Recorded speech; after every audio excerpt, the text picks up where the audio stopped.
Hello అందరికీ welcome back to ఆనమ్మ talks. ఆనమ్మకి ఈరోజు ఆలమ్మ వంకాయ కూర ఎలా చేయాలో నేర్పించింది. అది కూడా మామూలు వంకాయ కాదు, గుత్తి వంకాయ.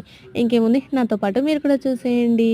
గసగసాలు, నువ్వులు, కొబ్బెర, పల్లీలు, ఉల్లిగడ్డ అన్నీ వేయించేసుకొని మిక్సీ పట్టుకోవాలి. అందులో ఉప్పు కారం కూడా వేసి మిక్సీ పట్టేసుకోండి. కొంచెం చింతపండు కూడా వేసి పేస్ట్ చేసుకోండి. వంకాయలు కట్ చేస్తుంటే చూడడానికి మంచిగా అనిపిస్తుంది, కానీ అవన్నీ పనులు రియల్గా చేస్తుంటే చాలా విరక్తి వస్తుంటుంది. ఇంకా ఆ పేస్ట్ని మొత్తం అందులో స్టఫింగ్గా పెట్టేసుకోవాలి. చూడడానికి చాలా సాటిస్ఫాక్షన్ ఉంది కదా, పని చేస్తుంటే అర్థమవుతుంది. ఇంకా తాలింపు వేసేసుకొని ఆ వంకాయలన్నీ బాగా మగ్గించుకోవాలి. మగ్గించుకుంటే చాలా టేస్ట్ వస్తుంది. అది నాకు కూడా తెలియదు, వంట చేస్తుంటే ఇప్పుడు అర్థమైంది. తాలింపు వేస్తుంటే కరివేపాకు వేసినప్పుడల్లా నాకు భయం, అవన్నీ వచ్చి మీద పడతాయని. నాలా ఎంతమంది అలా భయపడతారో కమెంట్ చేయండి.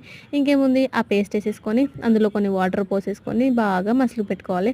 వంకాయ మాత్రం బాగానే అయ్యింది, కూర అంత గలీజ్గా ఏం అవ్వలేదు. ప్రాక్టీస్ మేక్స్ మ్యాన్ పర్ఫెక్ట్ కదా, విమెన్ కూడా పర్ఫెక్ట్. అందులో ధనియాల పొడి, జీరా పౌడర్, ఇంకా కసూరి మేతి, కొత్తిమీర వేసేసుకుంటే టేస్ట్ మాత్రం సూపర్ ఉండే. మీరు కూడా ట్రై చేయండి. సబ్స్క్రైబ్.